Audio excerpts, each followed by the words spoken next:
¿Cómo afectan los ritmos circadianos a nuestra salud y bienestar?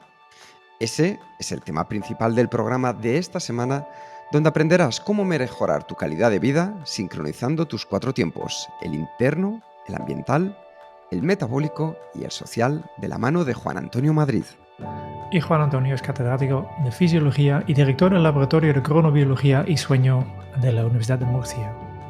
Pionero en el desarrollo de la cronobiología en España, su investigación se ha centrado en los ritmos circadianos y su influencia en la salud humana, lo que ha resultado en la publicación de numerosos artículos científicos y libros sobre la cronobiología y la fisiología. Y la Fundación Estivill Leslas le concedió en 2019 el primer premio de investigación en sueño por su trayectoria investigadora y divulgadora en relación con la cronobiología. Y hace 2 años publicó su libro Cronobiología, una guía para descubrir tu reloj biológico. Bienvenidos a un nuevo episodio de Kenso, el podcast donde descubrirás cómo vivir la efectividad para ser más feliz. Yo soy Jeroen Sangas, aprendiz en dormir más y mejor. Y yo soy Quique Gonzalo, aprendiz en vivir acorde a mi cuerpo. Bienvenido, Juan Antonio. Pues encantado de estar con vosotros, compartir este rato con todos los oyentes.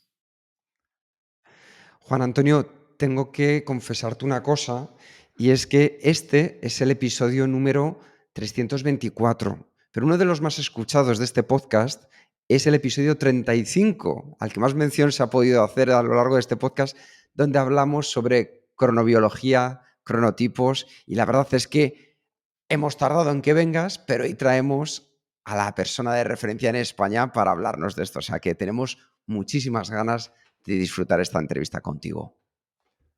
Bueno, afortunadamente cada vez hay más y más grupos y personas que están trabajando en cronobiología, y lo que antes, hace 15 o 20 años, era algo pues circunscrito a 3, 4 o 5 grupos en nuestro país, ahora he de reconocer que está muy extendido y con gente muy, muy, muy potente e interesante.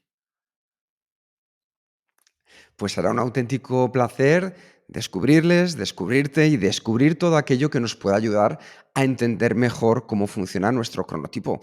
Aunque tú ya sabes que la primera pregunta que hacemos a todos nuestros invitados es que si te vas a la ventana de tu infancia y la abres, ¿qué encuentras a tu alrededor? Pues si abro la ventana de mi infancia, que tuvo una enorme, enorme influencia, me imagino que como en todos los casos, pero en mi caso particular sí que lo he vivenciado muy, muy claramente, tuvo una influencia enorme en mi trayectoria futura.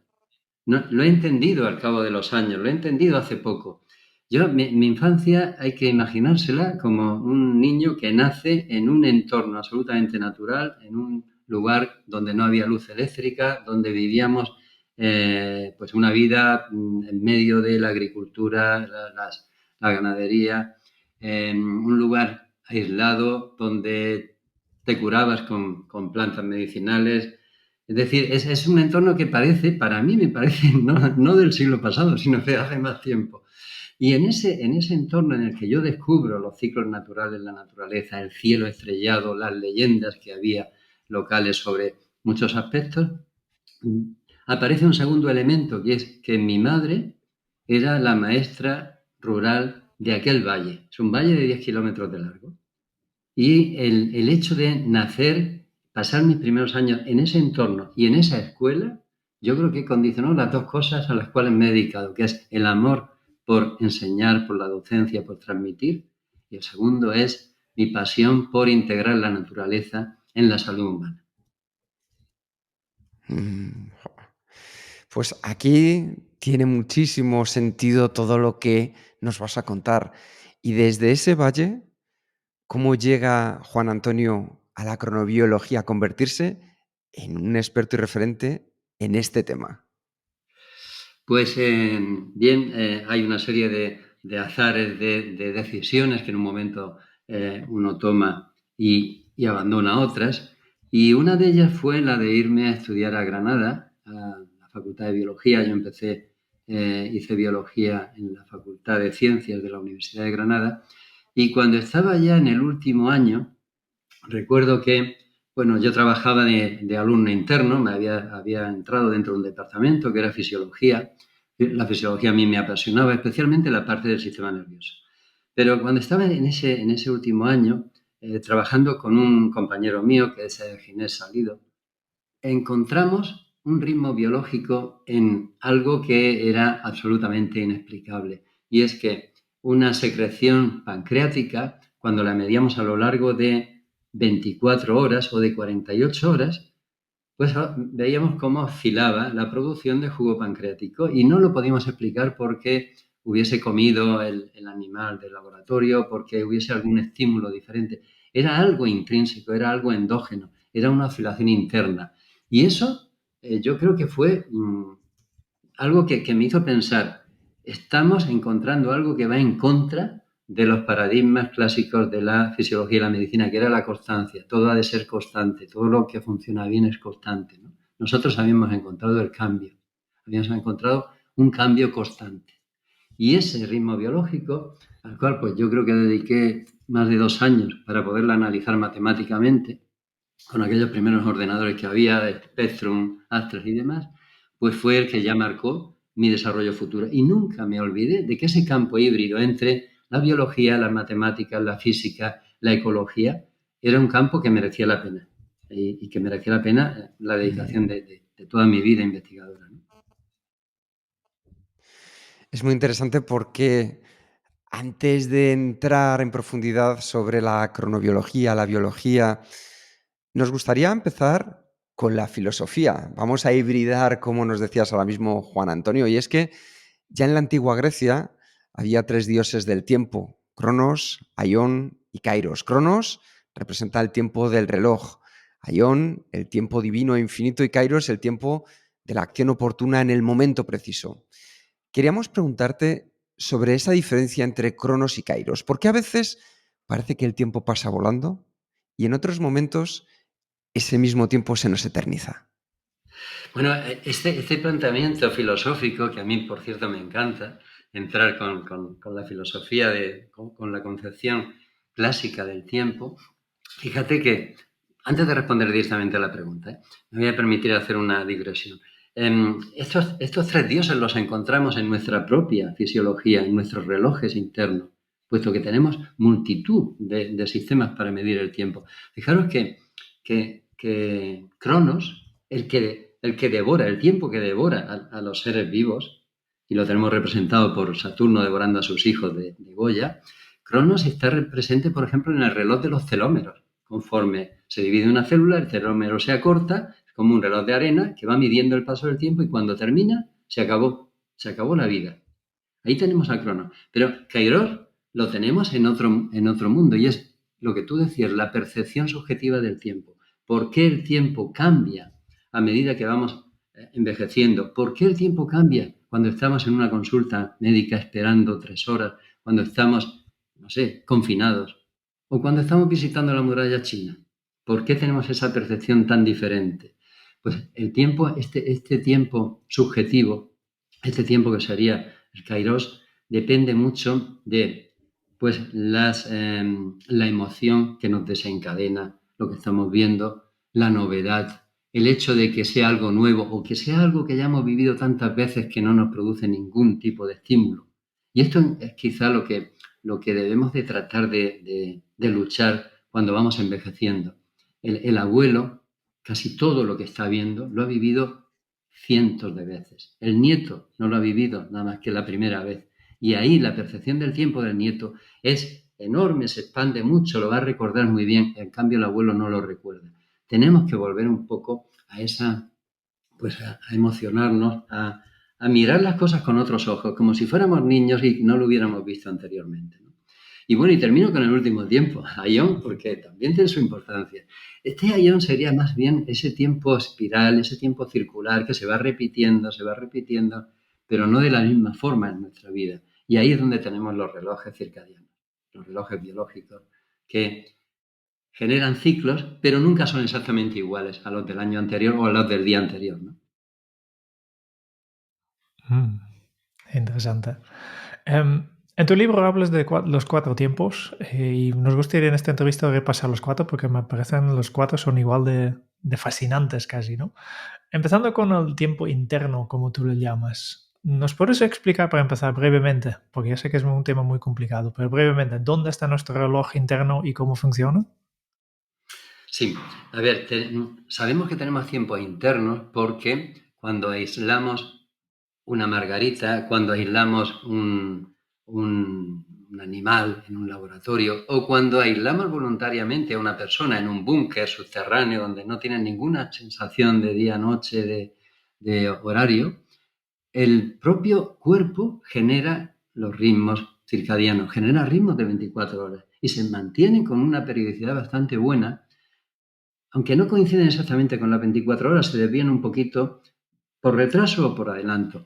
Entonces, si tenemos en ritmos de sueño, de melatonina, de cortisol, de presión arterial, que se mantienen a pesar de estar aislados, a pesar de no tener ninguna señal externa de tiempo, la única explicación lógica era que el tiempo emana del interior. Tenemos un tiempo interno. Bien, ¿dónde está? Bueno, en el año 1972, ya ha llovido mucho, se descubre un reloj biológico en un animal de laboratorio, en la rata, que estaba en el hipotálamo. En los humanos está justo detrás, entre los ojos, detrás de la nariz. Son dos pequeñitos granos de arroz, equivalentes a granos de arroz, que son los núcleos supraquiasmáticos. Ahí está nuestro director de orquesta. Claro, estábamos muy contentos, creíamos que lo sabíamos todo. Lógico, está en el cerebro, controla todo nuestro cuerpo. Pero de pronto empiezan a aparecer relojes aquí y allá, en el corazón, en hígado, riñones, pulmón, en la base de los bulbo piloso. En todas las células tenemos relojes y entonces nuestra concepción se viene abajo. Ya no era una monarquía absoluta, ¿no? Teníamos relojes en cada parte. Era una especie de república federal. Es cierto que hay un gobierno central que está en el cerebro, pero el resto de relojes tiene una importancia tremenda, gobernando las actividades rítmicas de cada parte del cuerpo. Pero hay varios, perfecto. Antes has mencionado estos ritmos naturales que tenemos de más o menos 24 horas, que has llamado los ritmos circadianos. ¿Nos puedes explicar un poco más de qué son? Y más que nada me gustaría saber por qué es tan importante que tenemos estos ritmos de 24 horas. Ajá. Bien, los ritmos circadianos son aquellos que cuando tú mides en el cuerpo una variable bioquímica, un comportamiento, una actividad enzimática, pues vas viendo que van cambiando cíclicamente a lo largo del día, de las 24 horas. Y que cada aproximadamente 24 horas se van a repetir con esa misma cadencia. Los tenemos por todas partes, tenemos cientos, miles de ritmos. Por ejemplo, el de sueño es un ritmo circadiano. Cuando aumenta la melatonina por la noche y baja por el día es un ritmo circadiano. El pico de cortisol al amanecer lo es. Los picos que tenemos de atención, de velocidad de reacción, de conducción nerviosa, todo eso forma parte de ese esquema global de ritmo circadiano. Tanto es así que si nosotros dibujamos un reloj de 24 horas y ponemos los máximos y mínimos de cada uno de los ritmos que estamos midiendo, vemos que se distribuyen de una forma perfectamente orquestada y organizada. ¿Cuál es la lógica que siguen? Pues, por ejemplo, si tú te levantas todos los días a las 7 de la mañana, pues a las 6 empieza a elevarse el cortisol. Y tu cuerpo está preparado ante ese estímulo estresante que es ponerte en pie y ponerte a funcionar. Si todos los días haces ejercicio a las 6 de la tarde, un ejercicio intenso, tu cuerpo media hora antes o una hora antes se prepara para hacer frente a todas las demandas extremas que supone ese ejercicio extenuante. Es decir, si tu cuerpo, tus relojes saben cuándo va a ocurrir algo, preparan anticipatoriamente tu ritmo biológico. Y esto es una cosa fantástica porque reduce muchísimo el riesgo de morir, el riesgo de enfermedades ante un estímulo estresante. Pero siempre y cuando ese estímulo sea repetitivo. Y esa es la gran ventaja de tener ritmos biológicos. Y no coinciden con 24 horas, pero tienen luego un mecanismo, que quizá hablaremos más adelante, que es que, de acuerdo, se retrasa o se adelanta, pero tenemos sincronizadores, tenemos la posibilidad de ponerlos en horas, de regular sus tiempos, ¿no? Vale, explícalo ya. No dejes el cliffhanger Entonces aquí. entraríamos en el resto de tiempo. Es decir, ¿Cómo se sincronizan? claro, hemos visto un tiempo interno y ahora vamos a ver. Bien, si este tiempo interno, como en muchas personas ocurre, se retrasa 20 minutos, 30 minutos, 40 minutos cada día, esto que puede parecer poco, al cabo de 10 días son 400 minutos. es una barbaridad. Nuestro cuerpo iría un poco fuera de sincronía, fuera de ese ciclo en el que ha aparecido la vida, que es el ciclo día-noche. El ciclo de día-noche que estamos tan acostumbrados a él es brutal. O sea, los cambios que hay entre el día y la noche para cualquier especie animal son verdaderamente muy importantes. Por lo tanto, esa sincronización, esa adaptación al día y a la noche es fundamental. ¿Cómo nos ponemos en hora? Primera señal, la más estable, la más robusta, la más potente a lo largo de la historia de la vida. La salida y la puesta del sol, la luz y la oscuridad. Las dos son tan importantes, o sea, no podemos hablar solo de luz. La oscuridad también tiene una importancia grande. Claro, esto ha sido así hasta hace 140 años, empezamos a iluminar la noche, porque, claro, alguien me puede decir, no, es que con el fuego llevamos casi 1.000.000 de años iluminando la noche. El fuego forma parte de nuestra propia biología, diría yo. Hemos coevolucionado con el sueño y el fuego simultáneamente y no ejerce efectos negativos sobre nuestros ritmos biológicos, todo lo contrario. La luz eléctrica sí que rompe, sí que altera ese esquema tradicional de millones de años en el que se ha desarrollado la vida. Ese sería el primer sincronizador, luz y oscuridad natural. Segundo, los horarios de comidas. Si tienen la suerte de disponer de comida suficiente, puedes organizar tus comidas en desayuno, comida, cena, si quieres una merienda. Y esos horarios regulares también ayudan a sincronizar tus relojes. Tercer elemento fundamental, los contactos sociales, la actividad y el descanso, que implica, por ejemplo, pues ir a trabajar a las 8 de la mañana, ir al gimnasio a las 6 de la tarde, o ir al centro social a las 7 de la tarde a jugar una partida. Todo lo que implique una conexión mental directa con personas y una cierta actividad también es un buen sincronizador. Por tanto, lo interesante es tener robustos y potentes sincronizadores que nos ayuden a mantener ese tiempo interno perfectamente orquestado. Con esto directamente entiendo la estructura de tu libro, porque después de tiempo interno tienes 3 tiempos más que corresponden justo con estos sincronizadores, ¿no? Claro. El ambiente, la metabólica y el social. Lo quiero saber todo de ellos también, ¿no? Pero simplemente saber, de día ya sabemos que somos activos. Después de noche no hacemos nada. ¿Por qué dormimos? ¡Ostras! Me temía yo esta pregunta. Es la pregunta más difícil que se puede hacer a alguien que trabaja en cronobiología y en sueño. ¿Por qué dormimos? Alguien podrá pensar, bueno, es una tontería, pues sabemos por qué dormimos. Dormimos porque si no dormimos no podemos estar despiertos. Yo creo que esta sería una de las explicaciones. Porque fijaros que duermen todas las especies animales. Las mamíferos, aves, reptiles duermen. Y cuando duermen, en parte se juegan la vida. Porque mientras están dormidos, están en ese entorno de desprotección que significa el sueño, pueden ser comidos por un depredador, pueden morir porque se caen de un árbol, un primate tiene un sueño profundo y puede caer del árbol. Es decir, al final parece que nos jugamos la vida. Incluso fijaros que hay especies como el vencejo macho que puede pasarse 11 meses prácticamente sin tocar en tierra, un elemento sólido. Está siempre volando, siempre tiene que dormir volando.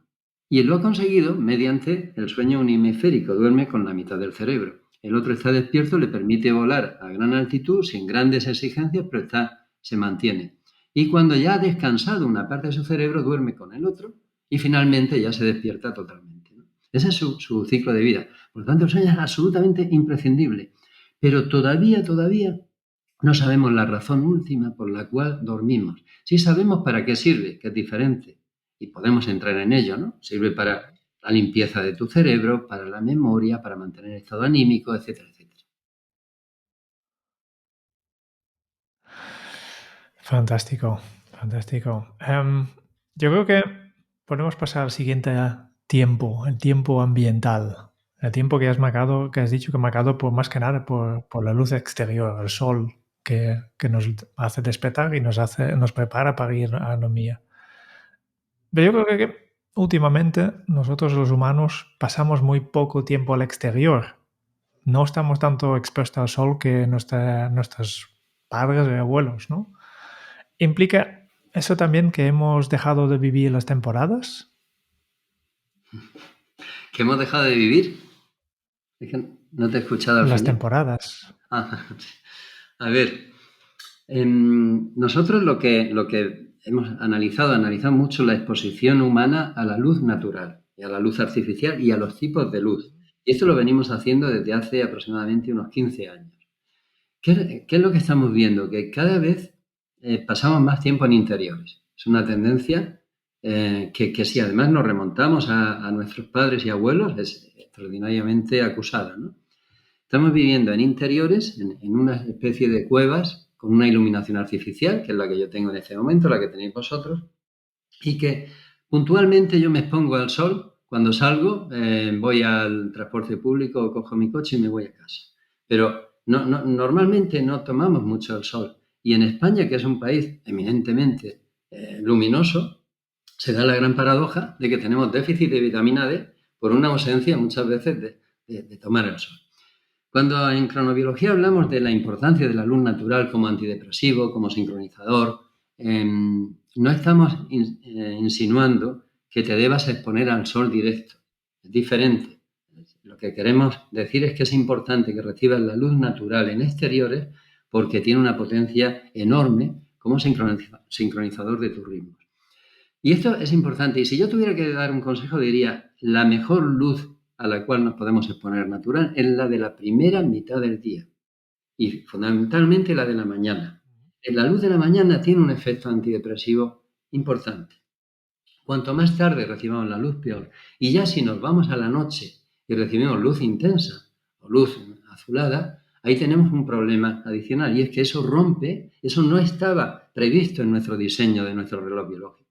No estaba previsto que en mitad de la noche tuvieses una luz halógena, una luz LED con una intensidad determinada. Lo único que se había previsto era la luna en determinados ciclos que tiene una intensidad muy, muy baja.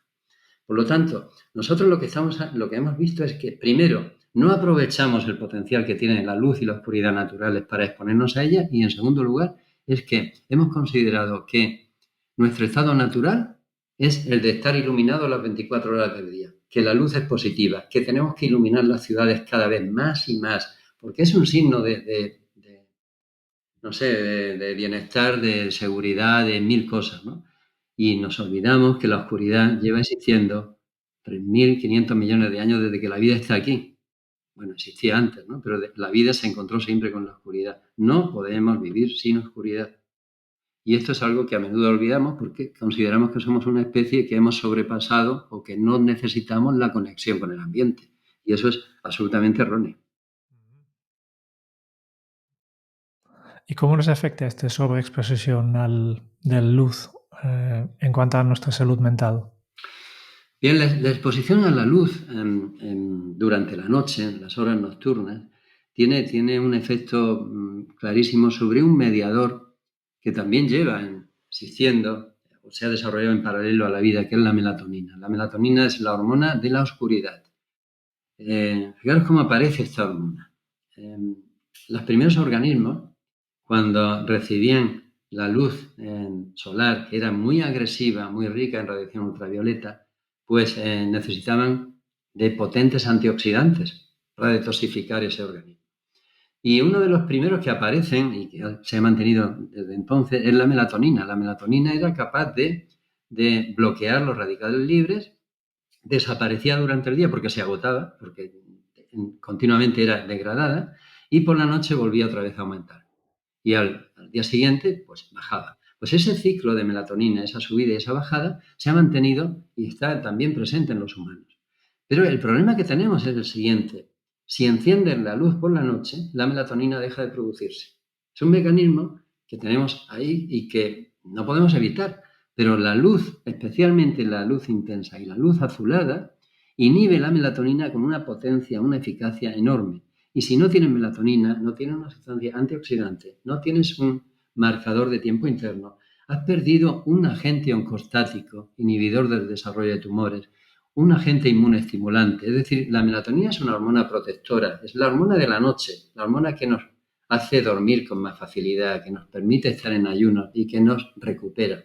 Por tanto, es uno de los efectos, yo diría quizá el más claro, de exponerse a la luz nocturna.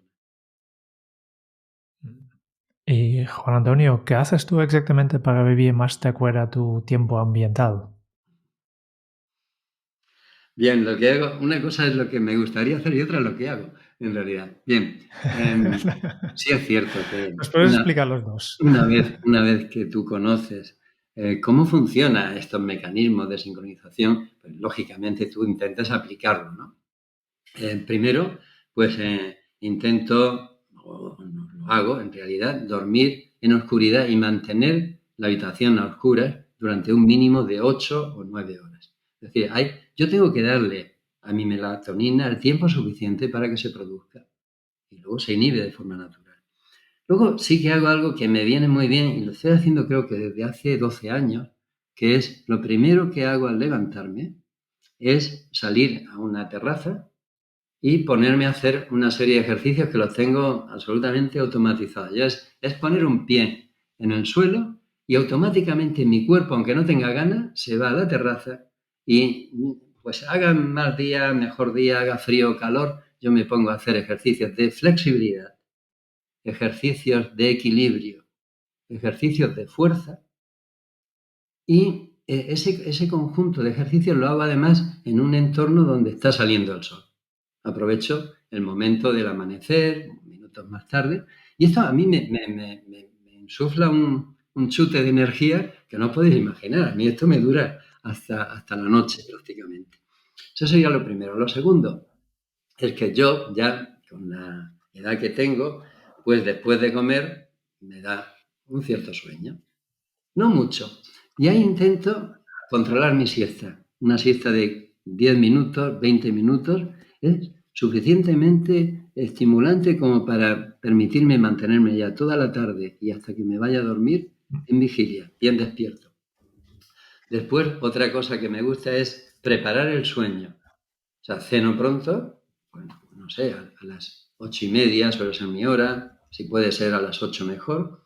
Y luego ya ese último tramo hasta el sueño, pues hay una serie de rutinas. Son rutinas que desactivan el cuerpo. Una de ellas, de las que me va también muy bien, es que antes de cenar, pues me salgo a leer a la terraza, veo la puesta del sol y de alguna manera pues me dedico un poco a meditar. Eso me desactiva totalmente. De tal manera que luego cuando llega la hora de ir a dormir, pues no suelo tener problemas. Y no me considero especialmente una persona especialmente proclive a dormir profundamente. Esto es algo que me lo he tenido que trabajar yo previamente. Es cierto que de vez en cuando pues uno comete irregularidades, como que se lleva algo de trabajo antes de dormir, como que abre en las redes sociales antes de dormir, pero procuro que eso sea el menor número de días posible. Juan Antonio, hay algo que a mí me llama poderosamente la atención de todo lo que has comentado hasta ahora, que es que al llevar tan incorporados ese cronotipo, ¿en qué momento empieza a determinarse cuál es el que vamos a tener cada uno de nosotros? ¿Es algo con lo que se nace o es algo que se construye o es algo que se va modificando también durante nuestra vida? Fíjate, lo defines perfectamente. Es algo con lo que se nace, que se modula, que se va construyendo también con tus hábitos culturales en la forma de vida y se va modulando a lo largo de la vida, va cambiando a lo largo de la vida. Voy a tratar de exponerlo. Nosotros ya nacemos con una cierta predisposición cronotípica, a ser vespertinos, a matutinos, a ser alondras, a ser búhos. Pero esa tendencia luego está modulada porque hay países, por ejemplo España, que con su horario peculiar tiende a generar más vespertinos que otros países, donde, por ejemplo, Vietnam, donde hay más matutinos, o Brasil, donde hay más matutinos. Entonces, el propio país, la cultura, la forma de vida también va modulando. Y luego la edad también tiene un efecto importantísimo y que luego tiene una consecuencia enorme en la vida social. Cuando un cronotipo de base, que puede ser vespertino, con tendencias vespertinas, cuando es niño, ese niño potencialmente vespertino, principio no se manifiesta su vespertinidad. Tienden a levantarse pronto, a despertar a los padres antes de lo que los padres quieren. Es decir, los niños pequeños son más matutinos. En la medida en que se va acercando a la adolescencia, se produce un cambio en su reloj biológico, que es un cambio influido hormonalmente y también neuronalmente, que hace que tu reloj se vaya haciendo más vespertino, independientemente de la predisposición genética. Tú te vas haciendo un poquito más vespertino. Y ahora nos encontramos con que un adolescente, un chico de 16 años, 17, pues tiene tendencia a acostarse muy tarde y a levantarse muy tarde. Y es una tendencia natural. Su propia biología lo lleva, lo arrastra a eso. Luego, igual merece la pena que entremos en ese detalle porque tenemos un problema a estas edades que las obligamos a madrugar cuando biológicamente están preparados para retrasar su sueño y retrasar su despertar. Y le estamos despertando muy pronto, quitándole parte de su sueño. Bien, ¿qué pasa cuando avanzamos? Llegamos a una edad adulta, comenzamos a trabajar y ahí es donde se estabiliza el cronotipo durante unos años. Y ya tenemos el cronotipo, digamos, el objetivo. Pero cuando llega la jubilación, cuando pasas a los 70 o los 80, tu cronotipo vuelve a ser como el del niño. Tiende a volverse otra vez más matutino y vemos cómo muchas personas mayores se quejan de que a las 4 de la mañana o a las 5 se han despertado y no se pueden volver a dormir. Y que le da sueño muy pronto y no quieren dormirse porque quieren tener una vida social normal. Entonces, aquí vemos cómo matutinidad pasa a vespertinidad, se estabiliza en la normalidad del estado adulto y luego vuelve otra vez a cerrar el ciclo con matutinidad en la vejez. Es una auténtica maravilla el conocer este viaje y el saber de qué manera podemos adaptarnos para, como muy bien decías al principio, aprovechar esa salud que lleva incorporada la cronobiología propia. Y justo de esto me gustaría hacerte varias preguntas que me están resonando la cabeza. ¿Qué sucede cuando vamos en contra de nuestros cronotipos? ¿Qué sucede con estas tendencias o modas actuales, por ejemplo, Juan Antonio, de que dormir es perder el tiempo? ¿Qué es lo que sucede en nuestro organismo? Bueno, voy a empezar por la frase esta de dormir es perder el tiempo, porque está todavía muy, muy arraigada. Fijaros que cuando te mueves, como es mi caso, en los congresos de sociedades de sueño, de cronobiología, en los laboratorios donde se investiga en este tema, piensas que todo el mundo tiene claro que el sueño es el cuarto pilar de la salud, junto con la actividad física, la alimentación, el control del estrés, ¿no? Pero para nada es cierto. Cuando haces una encuesta a pie de un instituto, en la puerta de un instituto, empiezas a preguntarle a los chicos jóvenes cuál es su impresión sobre el sueño, te encuentras con que muchos de ellos piensan que el sueño sigue siendo una pérdida de tiempo. Y es verdad que políticos, gente muy competitiva por ejemplo, de grandes empresas, alardean a veces de que duermen poco, de que se han pasado toda la noche negociando un acuerdo. O sea, incluso os diría más, un MIR se le obliga a mantenerse en vigilia durante mucho tiempo y a veces mantener más de 30 horas en vigilia continuada. ¿Qué mensaje estamos transmitiendo desde el punto de vista de los profesionales de la salud y de la sociedad que ha tenido éxito? Que el sueño es un tiempo perdido. Bueno, pues el sueño no es en absoluto un tiempo perdido. El sueño es lo único que te permite rendir más, producir mejor, de una forma más segura y con mejor estado mental durante el día. Si no duermes lo suficiente, tu estado anímico durante el día se va a ir resintiendo. Y no digo que se resienta al día siguiente, pero esto mantenido crónicamente, sabemos que envejeces antes, mueres antes, tienes más riesgo de demencia, tienes más riesgo de ictus, de infartos y de accidentes cerebrovasculares. Y todo esto que no aparece en un día, no aparece en 2 días, es algo que de una forma acumulada, igual que ocurre con la radiación, la radiación nuclear, pues te va produciendo daños en tu cuerpo. Esos daños en tu cuerpo tenemos que minimizarlos. Y para eso hay que educar a la gente, decirle, oye, dormir no es un tiempo perdido, ni para un deportista. Curiosamente, los deportistas, los grandes deportistas, esto lo tienen ya muy claro, que el sueño es el mejor entrenamiento silencioso que pueden hacer, pero también lo es para intelectuales, para gente que utilice su cabeza para trabajar. Y otro de los conceptos que me ha resonado durante La entrevista, Juan Antonio, es que nos has explicado cómo el mantener hábitos durante millones de años nos ha hecho ganar en tranquilidad, en salud, sobrevivir y llegar hasta aquí. Y uno de esos hábitos, claramente, era que nuestros antepasados no sabían cuándo llegaba el fin de semana. Por lo tanto, cualquier día se comportaban de la misma manera. ¿Qué nos sucede ahora cuando de repente, después de 5 días de trabajar, llega el viernes y ese viernes, ese sábado, cambiamos absolutamente todos nuestros horarios tipo? ¿Qué es lo que sucede en nuestro organismo en esos momentos? Sí, este es muy curioso porque lo tenemos tan asumido que creemos que debe ser así siempre, ¿no? Que el fin de semana, pues los horarios cambian, tanto en comida como en sueño, como en actividad. Cualquier factor de los que regularmente podíamos mantener a lo largo de esa semana han cambiado. ¿Qué ocurre normalmente, no? Pues que durante la semana solemos desarrollar una cierta privación de sueño. La privación de sueño sucede por una causa muy sencilla y es que tenemos muchos estímulos para procrastinar el momento de ir a dormir, para posponer el momento de ir a dormir. ¿Cuánta gente aguanta con sueño? Pues termino de ver este episodio, estoy terminando de responder estas redes sociales y al final te vas a dormir tarde, también porque la luz te está ayudando a que tú duermas más tarde, ¿no? Y en cambio el despertador no entiende de procrastinación. Tienes que levantarte a las 6 de la mañana y sonará con independencia de lo que hayas hecho antes. Por lo tanto, voy a desarrollar una privación de sueño y es que voy a estar durmiendo 6 horas o 5 horas durante 5 días. Claro, llega el fin de semana y dice, tengo que recuperar. Voy a recuperar el sueño. Error, no recuperas el sueño perdido, sobre todo en los primeros días de la semana. Lo que está ocurriendo en realidad en el fin de semana es que tu tiempo interno, tu reloj biológico dice, esto es lo que yo necesito para dormir, necesito más tiempo. Y ese tiempo tú lo interpretas como una recuperación del sueño perdido, pero es un tiempo que yo debería dormir muchas veces de forma normal.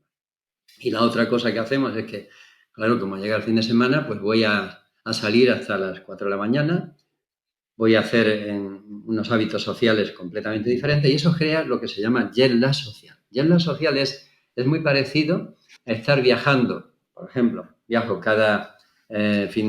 durante la semana, estoy viviendo, imagínate, en la India, vuelvo a Barcelona o a Madrid los fines de semana. Y estoy haciendo ese salto continuo. Ese salto continuo durante 1 año, 2, 10 años, genera una alteración metabólica, una alteración de tu estado de ánimo. El jet lag social, fijaros que tiene un impacto enorme, sobre todo en jóvenes, a nivel metabólico y también a nivel de estado anímico y de rendimiento académico, de motivación para el estudio, para hacer determinadas cosas, ¿no? Entonces nosotros vemos cómo se asocia el jet lag social a peores calificaciones académicas, a más absentismo escolar, a mayores problemas de convivencia o de irritabilidad, menor tolerancia a la frustración, porque esto es otro efecto de la pérdida del sueño durante la semana, etcétera, etcétera. Pero desde luego no es exclusivo de los jóvenes, también se da en cualquier edad de una persona trabajadora. Muy interesante.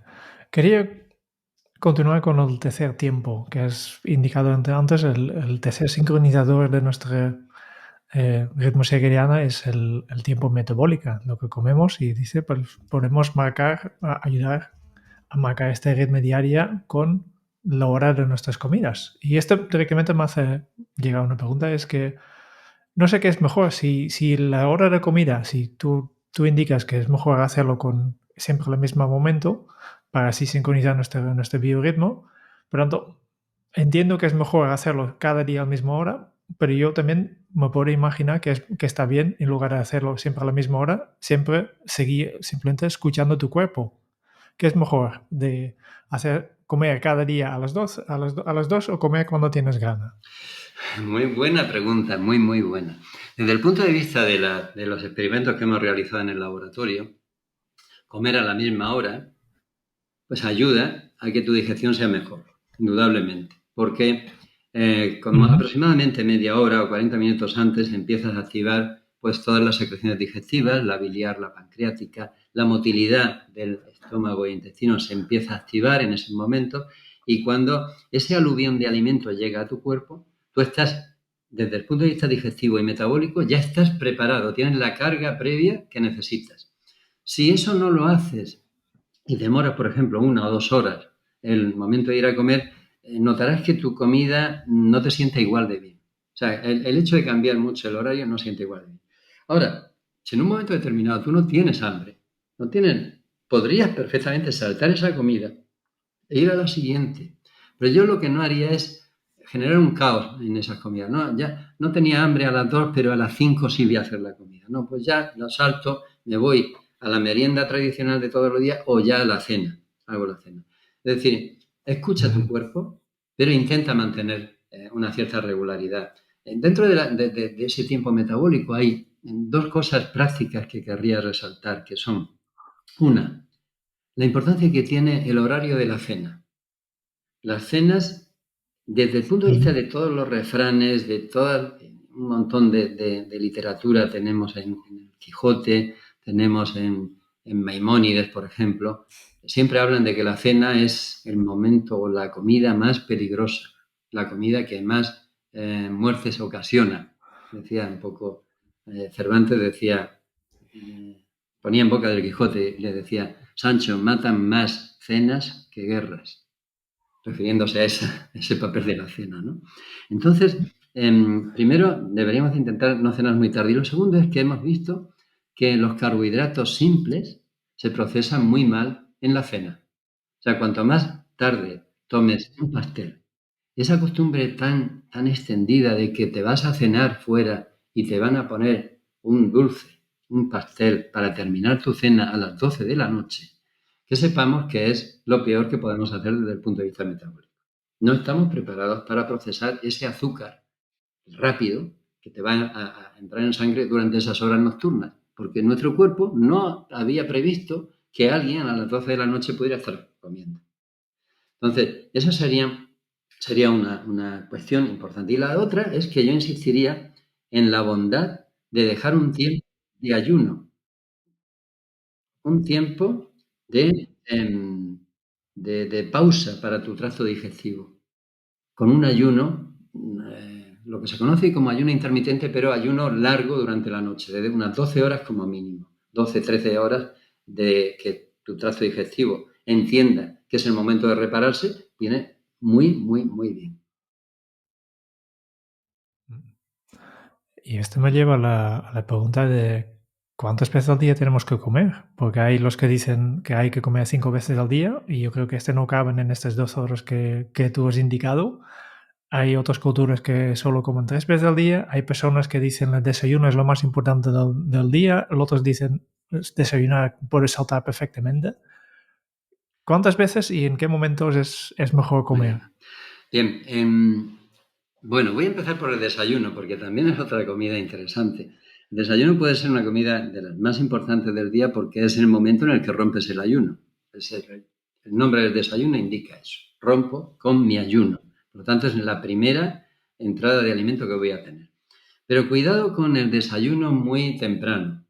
¿Por qué? Porque lo vamos a entender muy bien. Si tenemos un cronotipo vespertino, y muchas de las personas que nos están oyendo pueden ser vespertinos, es decir, que su tendencia es a levantarse más tarde y acostarse más tarde, un desayuno muy temprano lo vas a hacer en esa parte de la noche subjetiva. Yo hablo de noche subjetiva a la que tu tiempo interno, tu reloj biológico determina que es tu noche, que a veces se mueve.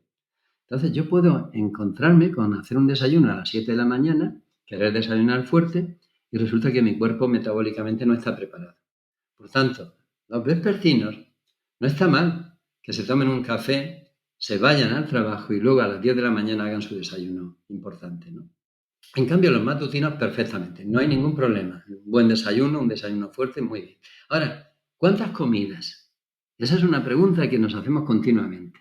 Porque hay desde quien te dice que 5 comidas metabólicamente es más correcto y otros que te dicen que no, cuanto menos mejor. O sea que si haces 2 en una ventana restringida, también te va a ir bien. Y resulta que encontramos resultados positivos en un caso y en el otro. Probablemente esto dependa de la cultura, dependa de si lo haces regularmente, dependa de otros factores que todavía no tenemos bien controlados. Por ejemplo, a un diabético muchas veces se le dice que debe de repartir su toma en más comidas, aumentar a 5 comidas, en vez de concentrarlas en muy pocas, ¿no? Entonces, tengo que reconocer que no hay una respuesta que sirva para todo el mundo. Por tanto, tenemos que experimentar, ¿no? A ver qué funciona para cada uno de nosotros. La última pregunta de esto. Ya hemos hablado de los momentos. Yo creo que también es importante qué es lo que comemos. Ya has mencionado los dulces en la cena, pues vamos a dejar a partir de ahora. Es una pena porque hay restaurantes que tienen muy buenos postres, pero yo creo que también hay esta influencia de qué es lo que comemos y me gustaría saber cómo pueden influir los cambios en nuestra dieta afectan a nuestros ritmos circadianos. Uh-huh. A ver, hay elementos de nuestra dieta que ayudan a dormir y otros que dificultan el sueño. Por ejemplo, cuando tú tomas tristófano y lo tomas por la tarde o por la noche, el tristófano es un precursor de melatonina. Por lo tanto, los alimentos ricos en tristófano en las últimas comidas son muy adecuados, ¿no? Perdón.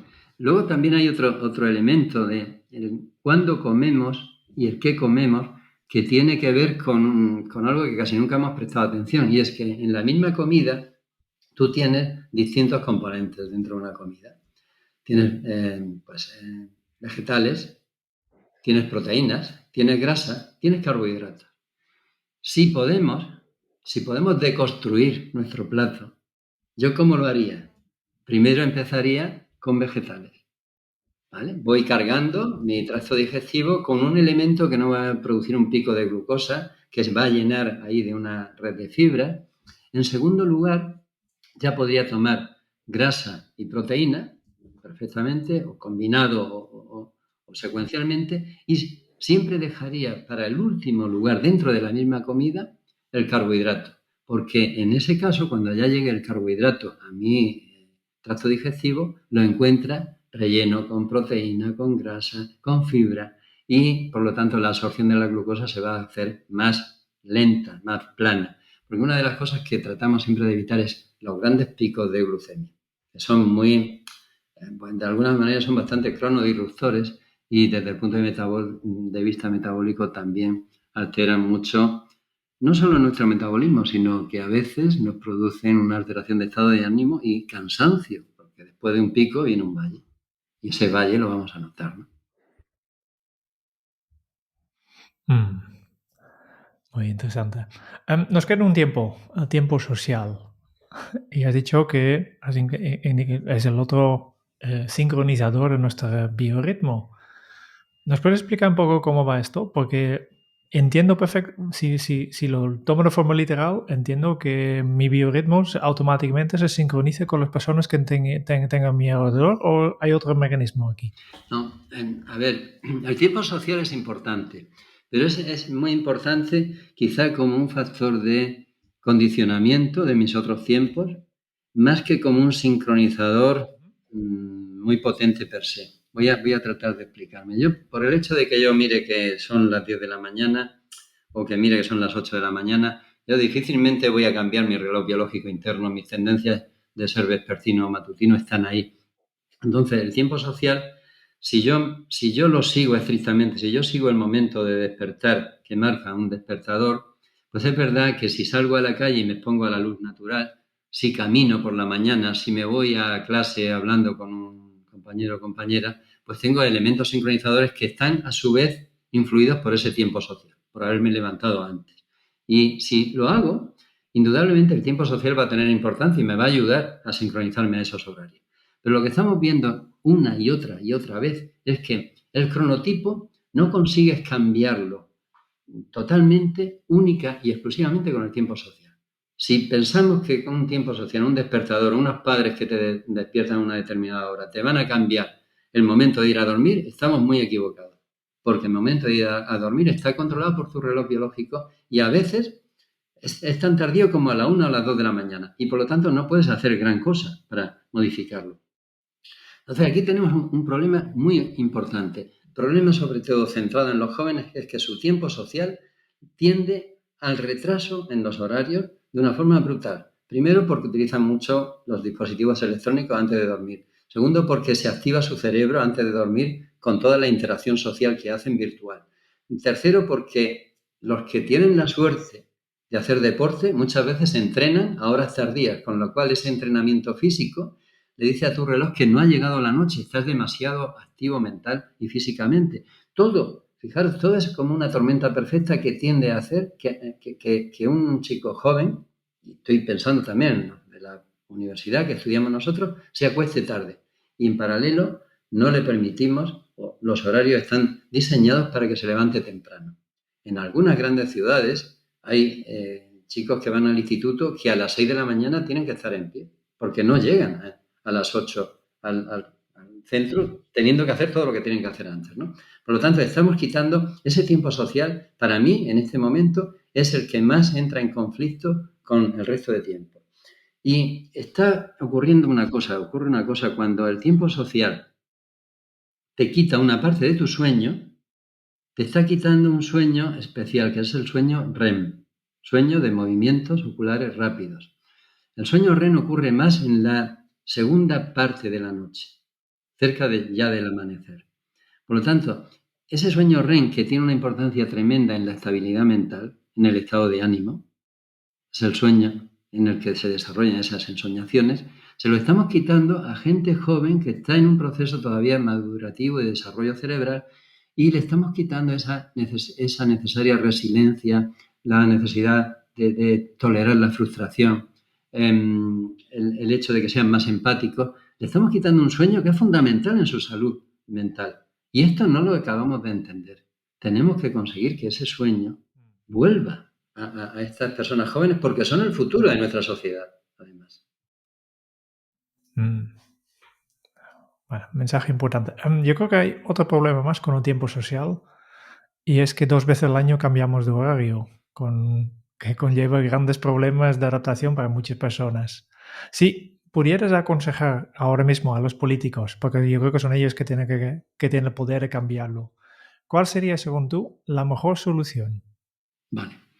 Primero, en todas las sociedades actualmente del mundo de cronobiología y de sueño están de acuerdo en un hecho, y es: no es necesario cambiar el horario en este momento, porque no hay razones de índole de ahorro energético que lo justifiquen como se justificaba anteriormente. Por lo tanto, si nos ponemos de acuerdo en que ya deberíamos de abolir ese cambio estacional de 2 veces al año de horario, pues estaríamos ganando bastante, porque hay personas que se adaptan rápido, pero hay otras que le lleva casi un mes adaptarse al cambio de horario de primavera.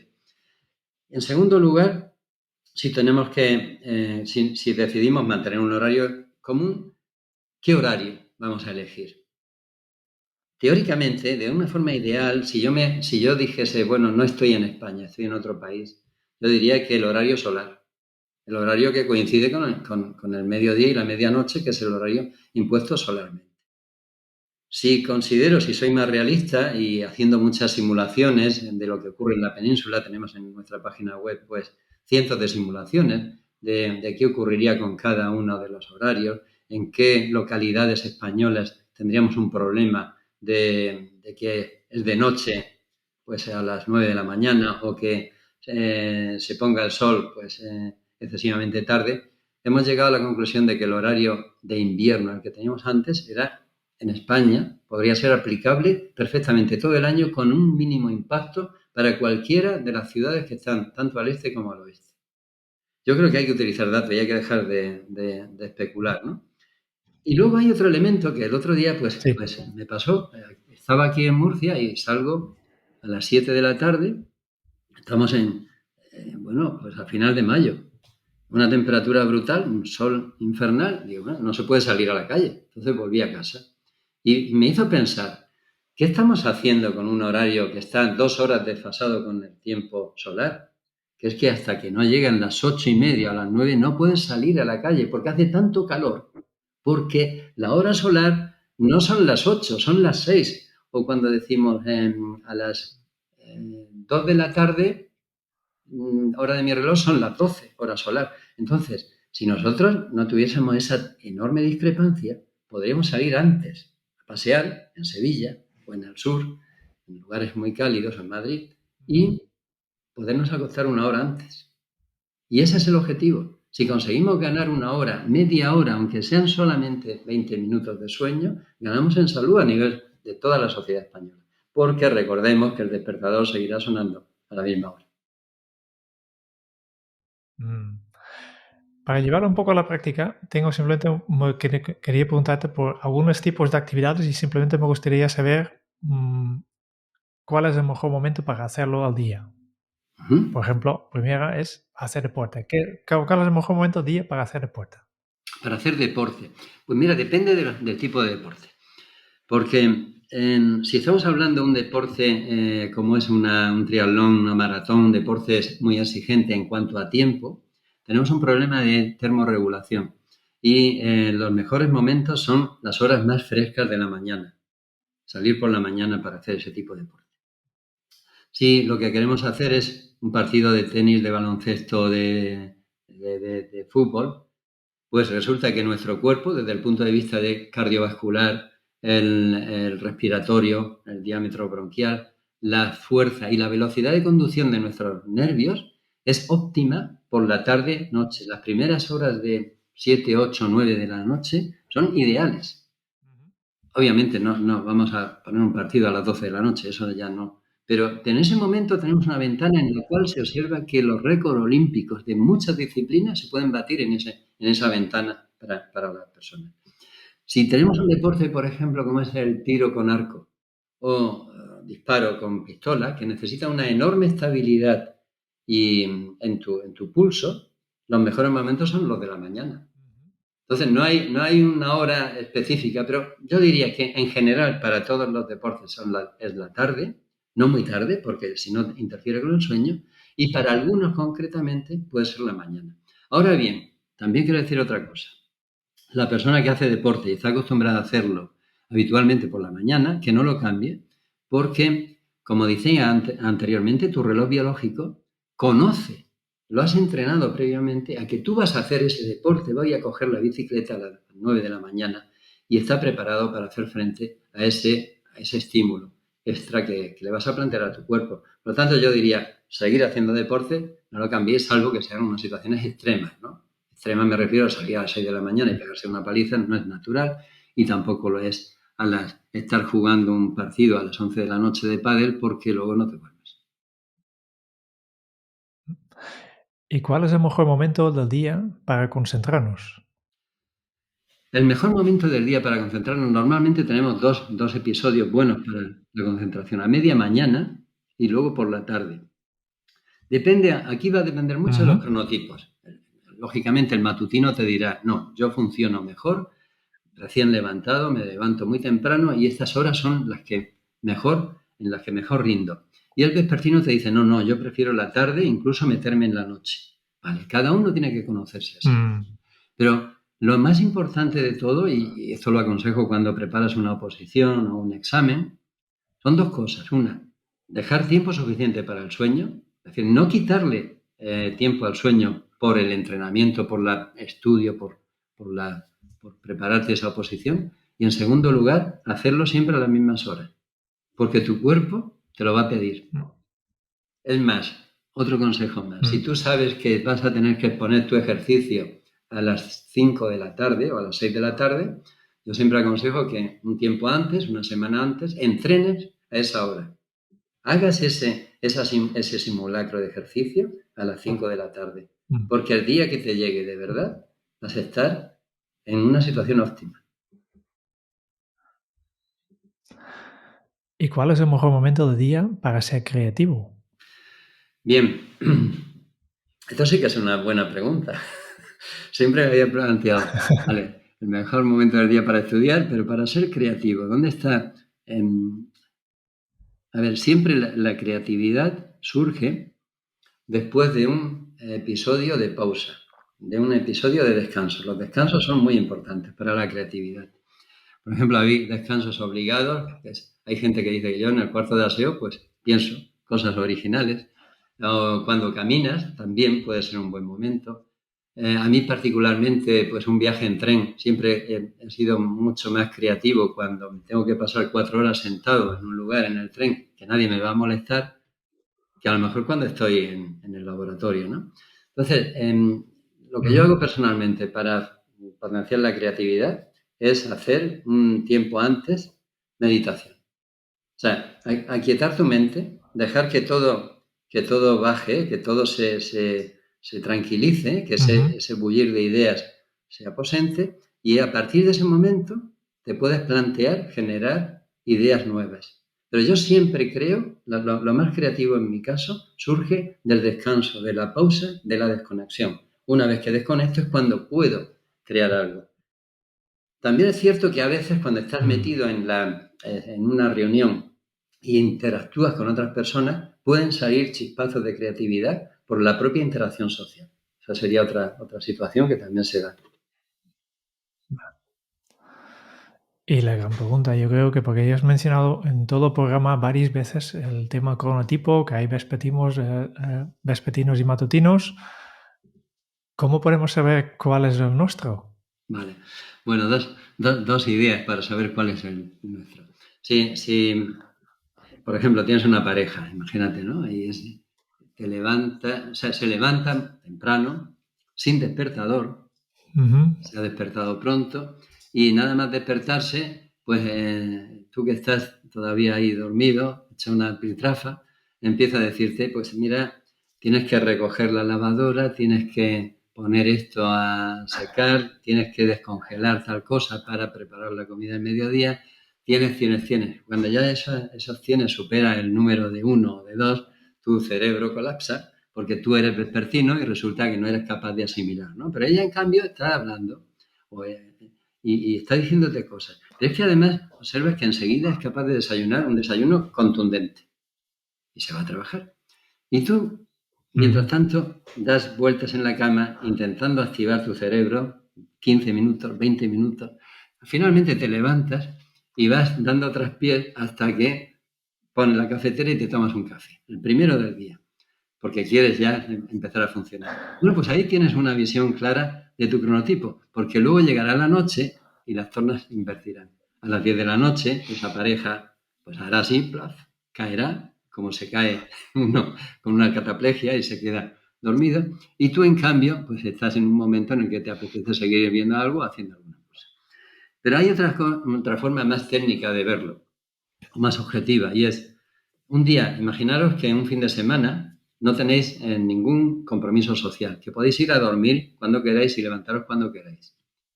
Y desde luego no os metéis a ver una serie detrás de otra, ¿no? Un episodio detrás de otro, sino que dejáis que vuestro cuerpo os diga cuándo dormir. Entonces vais a medir cuándo inicia el sueño y cuándo me despierto. Por ejemplo, me duermo a las 12, me despierto a las 8. Mi cronotipo se puede medir como el centro del sueño. Esos días libres sin condicionante. Mi centro del sueño son las 4 de la mañana. Ese cronotipo está tabulado, podemos encontrar tablas en mi libro, por ejemplo, en otros lugares, y te dice que es un cronotipo indefinido.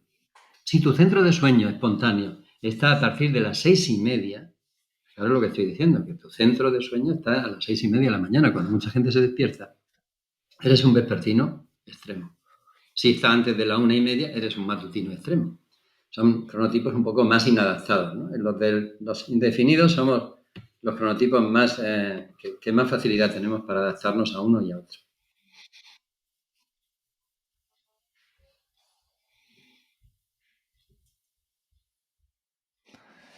Muy bien, ya lo sabemos cuál es nuestro cronotipo. Poco a poco quiero cerrar esta entrevista, no para pasar por nuestro tema, ya hemos hablado mucho de lo tuyo, ya sabes, nosotros en Kenso nos dedicamos a ayudar a personas y empresas a vivir la efectividad para ser más felices, y por eso siempre que nos gustaría saber de nuestros entrevistados de cuál es su mejor hábito efectivo. El mejor hábito, yo creo que mi mejor hábito es la constancia.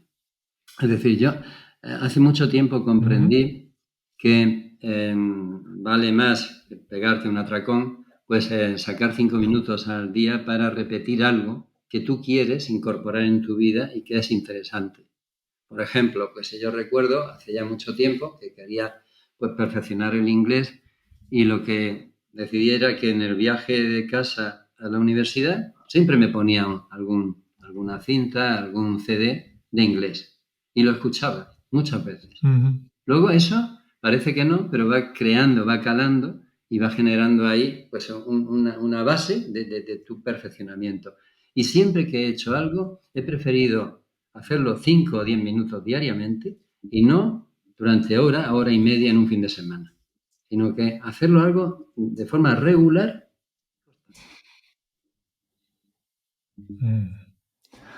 Muy bien. Y para otro salto más, que tenemos aquí una pregunta que te dejó nuestro último invitado, Francesc Miralles, en el episodio 314. Y su pregunta para ti es, ¿qué es lo que tienes pendiente de hacer que no hayas hecho nunca? ¿Qué tengo pendiente por hacer que no haya hecho nunca? Pues hay, bueno, quizá lo más fácil, lo que se me viene en este momento a la mente es, tengo pendientes algunos viajes que requieren una cierta condición física y para las cuales no puedo dejar que pase mucho más tiempo. A mí especialmente me gustan los lugares inhóspitos, los lugares donde implique pues una cierta aventura, un cierto riesgo, ¿no? Y como veis, pues por mi edad no debería dejar pasar mucho tiempo para hacerlo. Quizá eso, esto sería la respuesta rápida, ¿no? Otras cosas, pues, aunque no, lo que iba a decir lo estoy haciendo y lo estoy intentando, y es el autoconocimiento, es decir, cómo puedo volverme hacia el interior. Yo durante toda buena parte de mi vida, pues he sido una persona que ha vivido hacia afuera, soy una persona de acción. En este momento creo que es mucho más importante volverte hacia adentro y desarrollar esa parte interior, ¿no? Y eso es lo que estoy tratando de hacer, pero por eso digo que en realidad no puedo decir que es que no lo haya hecho. Lo estoy intentando. No he llegado, evidentemente, a avanzar lo suficiente, pero estoy en ello. ¿Y qué le preguntarías al próximo invitado o la próxima invitada de este podcast? Pues hay algo que me preocupa. Bueno, hay varias cosas que me preocupan, como a todo el mundo, creo, pero especialmente me preocupa la pregunta sería, ¿qué se le ocurre o qué se te ocurre para evitar este proceso que parece que es inevitable de tendencia hacia que la verdad no importa? Es decir, no importa la verdad objetiva, ¿no? El desarrollo de los bulos, de la desconexión con la realidad, que parece que cada día está más y más presente, que con la inteligencia artificial se puede acelerar y que, de alguna manera, yo necesito, para poder seguir viviendo en un sistema democrático y mantener la confianza con los demás, necesito saber lo que es cierto y lo que es inventado. Y para mí tenemos ahí un cuello de botella, un nudo gordiano importante, ¿no? Pasaremos esta pregunta al siguiente entrevistado o la entrevistada. Y solo nos queda el cuestionario Kenso, pero antes de esto, comentar a los oyentes que tenemos un libro del libro de cronobiología de Juan Antonio. Tenemos que aquí para sortear entre los miembros de Kenso Círculo y por tanto, si quieres participar en este sorteo, simplemente deja un mensaje, un comentario en esta entrada en Patreon, en la comunidad, y explica cuál es tu mejor hábito para cuidar el sueño. Y con esto ya vamos a sortear este libro. Ok, vamos allá. 10 preguntas más, 10 preguntas rápidas. Bueno, Juan tengo que Antonio, decir que si no tuvieras que conozco ninguna de competir las preguntas que me vais a hacer, ¿eh? Que todo el mundo sea consciente de que puedo decir algo improvisado que luego me arrepienta. A ver. Lo sabemos, lo sabemos. Todos los entrevistados han pasado por lo mismo, pero nuestros oyentes ya son muy conscientes de que este no está preparado. José Antonio, Juan Antonio, si tuvieras que compartir un solo aprendizaje de todo lo que has vivido hasta ahora, ¿cuál sería? Compartir un aprendizaje. Pues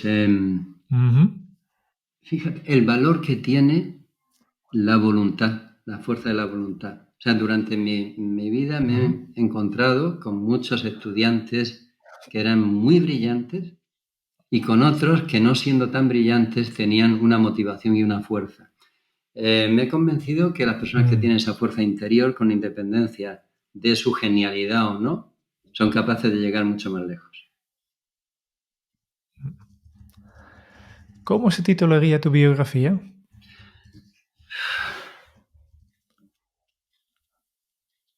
Pues sería como una vida en búsqueda de la autenticidad. ¿Cuál es el libro que más has regalado sin contar con tu propio libro? Pues de todos, yo creo que el que más he regalado es Sapiens de Yuval Harari.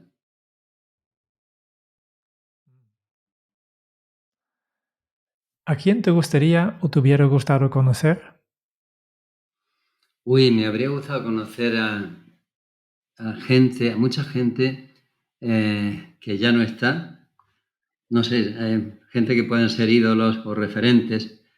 En un cierto sentido, pues a Mahatma Gandhi, por un lado, y dentro del campo de la ciencia, a Einstein.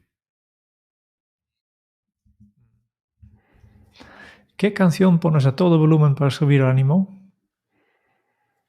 Pues, a ver, depende del momento, porque hay momentos, por ejemplo, que la Sinfonía del Nuevo Mundo la puedo poner a todo volumen, ¿no? Y me sube el ánimo.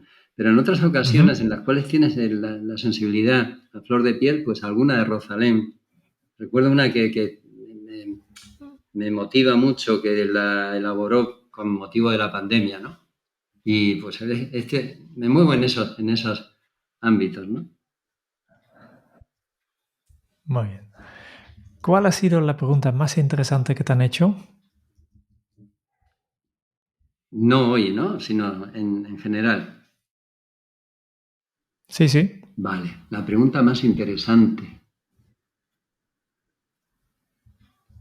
Bueno, una de las preguntas más interesantes y que tuvo que ver con algo, con una reflexión que estoy haciendo y que estoy estudiando desde hace tiempo, es curioso, que es la de, me la han hecho en varias ocasiones en alguna conferencia, es ¿por qué dormimos?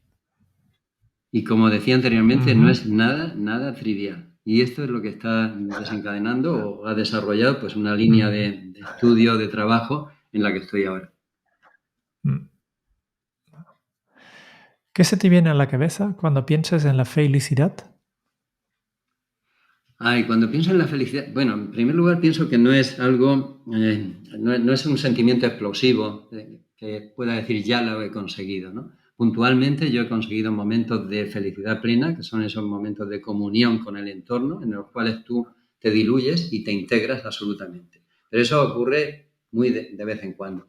Para mí la felicidad se asocia más a estar en una hamaca, debajo de una higuera, con un botijo de agua fresca, oliendo ese perfume de la higuera, ese calor del verano no excesivo, y esos momentos pueden ser extraordinariamente felices, porque son momentos de paz en los cuales no he hecho en falta nada y en paralelo pues estoy en un ambiente integrado y absolutamente sencillo y simple. Muy visual. ¿Qué película volverías a ver cada año? ¿Qué película, perdón? Volverías a ver cada año. Volverías a ver cada año. Sí. A ver, ¿qué película volvería a ver? Esta me cuesta más porque hay... A ver. Como película motivadora me gusta La vida es bella y podría verla muchas veces. Vale. Y la última pregunta. Si tuvieras que dejar un mensaje en una cápsula para tu yo del futuro, ¿qué te dirías? ¿Qué me diría para mí? Pues para mi yo del futuro, si yo pudiera dejarme un mensaje, es que debería haber explorado otras vías de desarrollo personal antes del momento en el que lo hice. Y me refiero a lo que dije anteriormente, que mi mundo se ha movido hacia el exterior durante un tiempo muy largo y en este momento está volviendo hacia el interior. Esto debería de haberlo hecho antes. Muy bien, y solo nos queda una última cosa en esta entrevista, que es compartir contigo y con todos nuestros oyentes las notas que hemos estado tomando mientras estabas explicando estas cosas tan fantásticas sobre la cronobiología. Juan Antonio es la historia de dos pasiones. La de un niño en un entorno natural, con una vida donde descubrió las leyendas del valle y de los cielos estrellados, y la de su madre, maestra rural de ese valle donde aprendió el amor por enseñar y la pasión por integrar la naturaleza en la salud. Con él hemos hablado desde el amplio campo híbrido de la biología a la filosofía sobre el tiempo interno, el ambiental, el metabólico y el social. Reconociendo que ya en los antiguos griegos, con sus 3 dioses, se encuentran nuestros relojes internos. Cronos, que está presente en los cerómeros, cuando se acaba el tiempo y se nos acaba la vida. Kairos en la percepción subjetiva del tiempo, que depende de la emoción, de la novedad, esa lucha en el paso del tiempo. Ese volver a emocionarnos y ver las cosas como los niños. Y Aion, el tiempo circular que se va repitiendo, aunque no de la misma forma, y es ahí donde nos encontramos a los ritmos circadianos. ¿Y por qué es tan importante conocer tu ritmo circadiano? Porque es tu reloj interno. Es ese núcleo supraquiasmático que manda de manera cíclica cada 24 horas cómo te comportas. Ese ciclo día y noche, esa adaptación que se puede poner en hora con sincronizadores, como nos ha explicado Juan Antonio. Sincronizadores como la salida y la puesta de sol, la luz y la oscuridad. Ese tiempo ambiental donde recibimos la luz natural en exteriores a primera hora de la mañana, que es la recomendación más sana. Y recuerda, no podemos vivir sin oscuridad. Mantén tu habitación oscura cuando vayas a dormir y disfruta también de esa pequeña siesta, de cenar pronto, de preparar el sueño, de leer, de ver la puesta del sol, de meditar para disfrutarlo. El segundo de los sincronizadores es que mantengas un horario regular en tus comidas. Y el tercero es los hábitos sociales, el ir a trabajar, el ir al gimnasio. Como muy bien nos ha explicado Juan Antonio, el cronotipo se nace y se modula a lo largo de la vida. Nacemos con una cierta predisposición que modula la cultura y el entorno de la forma de vida, de nuestro país, de nuestra familia, de la edad. ¿Por qué cuando nacemos tendemos a ser matutinos y hacemos un viaje hacia la adolescencia y nuestro reloj se desplaza a ser más vespertinos? Llegamos a la edad adulta, se estabiliza en el cronotipo objetivo y de vuelta, cuando llegamos a la jubilación, nos volvemos a convertir en esos seres matutinos. Y nos hemos hecho una gran pregunta: ¿por qué dormimos? Y una mejor respuesta: para estar despiertos. Porque dormir es uno de los 4 pilares de la salud junto al ejercicio, la alimentación y la gestión del estrés. El dormir nos ayuda a producir mejor durante el día. Y hemos tenido en cuenta que, por ejemplo, durante la semana posponemos el momento de irnos a dormir y el despertador no entiende de la procrastinación y terminamos sufriendo una privación del sueño. Y el sueño no se recupera al fin de semana. Se crea ese jet lag social que genera una alteración metabólica y de estado anímico.